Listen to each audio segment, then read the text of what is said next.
Hola, muy buenas tardes. Mi nombre es Heidi Adara Sosa Delgado. Soy estudiante de las licenciaturas Químico, Farmacéutico, Biólogo y Bioquímica Clínica en la Universidad de las Américas Puebla.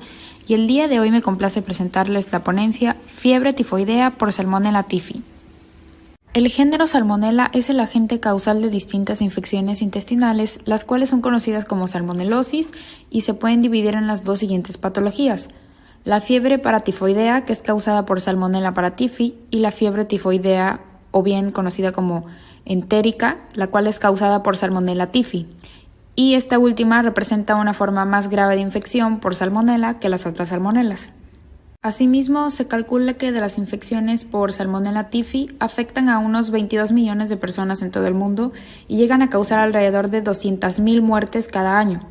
Usualmente esta patología se produce principalmente en países subdesarrollados o bien que se encuentren en vías de desarrollo y se debe a deficiencias sanitarias, a la manipulación y conservación de alimentos antigénicos y al consumo de estos crudos o poco cocinados.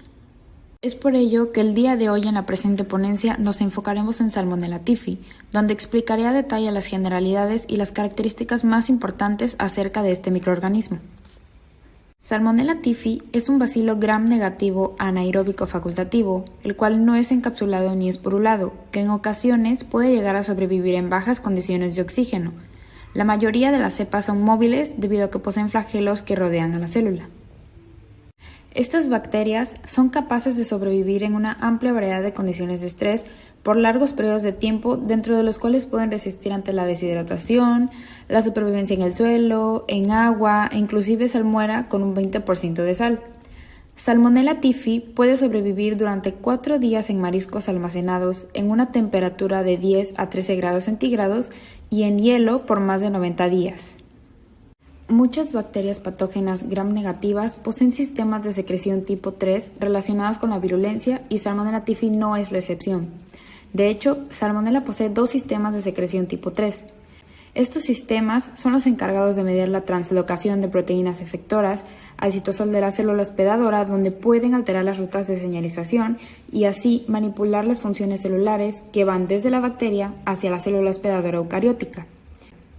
Este es uno de los factores de virulencia más importantes que ocasiona perforación en las células intestinales, hallando su camino hacia el sistema vascular. Ahora bien, el método de transmisión más común es por vía oral, ya sea por ingesta de alimentos o por superficies contaminadas de materia fecal. En las zonas endémicas donde las medidas sanitarias suelen ser inadecuadas, Salmonella typhi se transmite más a menudo a través del agua que mediante los alimentos. En los países desarrollados, la transmisión se produce principalmente a través de alimentos que se han contaminado durante su preparación por parte de portadores sanos. El microorganismo puede transmitirse también desde las heces a los alimentos a través de las moscas. Resulta necesaria la ingestión de grandes cantidades de Salmonella typhi para superar la protección de la acidez gástrica. Sin embargo, la baja acidez gástrica es común entre las personas mayores y las que usan fármacos supresores de ácido. El bacilo es ingerido por vía oral y una vez que ha sido capaz de sobrevivir al pH ácido del estómago, este va de los sistemas de defensa que se encuentran dentro del intestino hasta llegar al epitelio. Entonces, se produce la invasión a través de enterocitos especializados, los cuales hacen llegar a las bacterias hasta las células linfoides B y T. Una vez que éstas atraviesan el epitelio, los serotipos que producen la enfermedad sistémica entran dentro de los macrófagos intestinales hasta diseminarse por el organismo, lo que produce una respuesta inmune innata inmediata con inflamación temprana y localizada. Como consecuencia, esto trae la infiltración al lumen del intestino de los leucocitos polimorfonucleares y generan diarrea. En los casos más graves, estos pueden producir úlceras intestinales, hemorragias e inclusive perforaciones.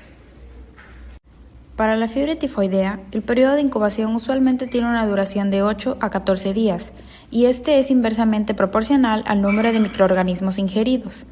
La aparición de las manifestaciones clínicas de la infección incluye síntomas como fiebre, dolor de cabeza, faringitis, vómito, diarrea transitoria o estreñimiento, anorexia, dolor abdominal y en ocasiones erupción maculopapular, la cual implica una erupción aguda y generalizada. Sin tratamiento, la fiebre aumenta en forma escalonada durante 2 o 3 días. Permanece elevada por lo general entre 39.4 y 40 grados centígrados durante 10 a 14 días más y comienza a disminuir gradualmente hacia el final de la tercera semana. Se alcanzan temperaturas normales durante la cuarta semana. A menudo la fiebre prolongada está acompañada por una bradicardia relativa y postración. En los casos más graves aparecen síntomas del sistema nervioso central como delirio o coma. La recirculación enteropática, la cual se refiere principalmente al proceso de secreción y reabsorción de las sales biliares que van desde el hígado hacia el intestino y viceversa, ocasiona que la bacteria circule en el intestino, hígado y vesícula biliar, lo cual prolonga la infección desde semanas hasta meses. Todo esto debido a que este es el mecanismo por el cual se aprovechan algunos nutrientes que son secretados por bilis o la modificación de metabolitos por bacterias de la flora intestinal, donde los microorganismos se aprovechan y así generan los cuadros clínicos delicados que conocemos.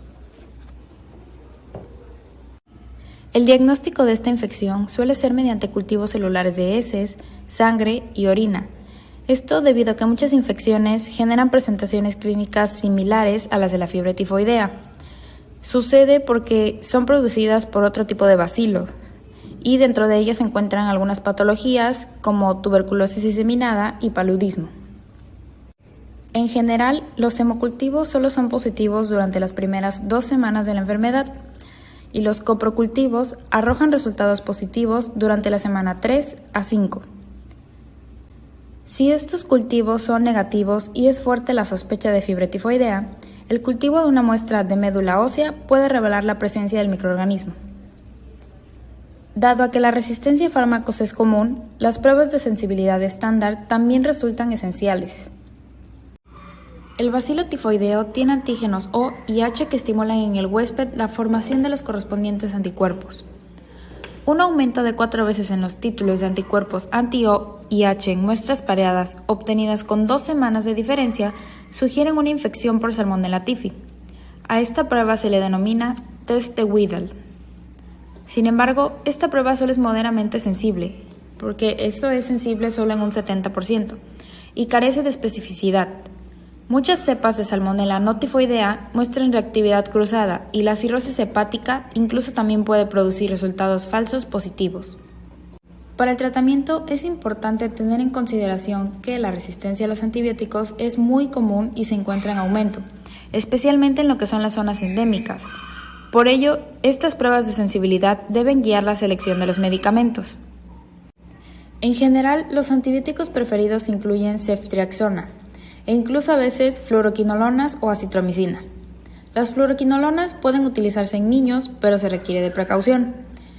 Para las cepas resistentes a las fluoroquinolonas se recomienda acitromicina. Incluso pueden agregarse corticoides a los antibióticos para tratar la toxicidad grave, ya que generalmente producen disminución de la fiebre y mejoría clínica. En cuanto a la nutrición, esta debe mantenerse con la administración frecuente de alimentos. Mientras dura el cuadro febril, los pacientes suelen mantenerse en reposo en la cama. Se deben de evitar los salicilatos como la aspirina, debido a que pueden causar hipotermia e hipotensión. Asimismo, deben de evitarse los laxantes. La diarrea puede minimizarse con una dieta líquida. Puede llegar a ser necesaria una nutrición parenteral durante cierto tiempo. En ocasiones debe administrarse una terapia de reposición de líquidos y de electrolitos, así como de sangre. La perforación intestinal y la peritonitis asociada hacen necesarias la intervención quirúrgica y la administración de antibióticos con un espectro de cobertura muchísimo más amplio contra los gram negativos. Sin antibióticos, la tasa de mortalidad es de aproximadamente un 12%. Con una terapia temprana, esta se reduce a 1%. La mayoría de las muertes se producen en personas malnutridas, lactantes y ancianos. Las complicaciones se producen principalmente en pacientes que no son tratados o en los que se demora la instauración de la terapia. Actualmente existe una vacuna oral con bacilos tifoideos vivos, que son atenuados, la cual usualmente se aplica a los viajeros que se dirigen a zonas endémicas. Dicha vacuna tiene un 70% de eficacia. También se la puede considerar para los convivientes o contactos cercanos de los portadores. Finalmente, a manera de conclusión podemos decir que el bacilo Salmonella typhi es el causante de una patología que en la actualidad está causando un problema de salud bastante serio, mayormente en los países que se encuentran en vías de desarrollo. Y como vimos anteriormente, esta enfermedad es conocida como salmonelosis o bien fiebre tifoidea. Muchos factores como la falta de acciones de salud pública, manejo de alimentos y educación influyen de manera significativa en la propagación de la fiebre tifoidea, ya que de contar con ellos podríamos evitar una gran cantidad de fuentes de contagios. Es importante tomar conciencia acerca de esta enfermedad, ya que es muy fácil contagiarse si no se toman las medidas preventivas necesarias, y no olvidar que al tener sospechas de contagio es importante consultar con un médico, ya que de no tratar la enfermedad se podrían llegar a desarrollar cuadros clínicos más severos, como sucede en el caso de los pacientes con perforación intestinal a causa de este microorganismo. Esto ha sido todo por mi parte el día de hoy. En esta parte adjunto las citas bibliográficas donde recuperé toda la información para realizar la presente ponencia y así, si ustedes gustan, pueden investigar un poco más acerca de la fiebre tifoidea. Agradezco de antemano la atención prestada a la ponencia y les deseo un excelente día.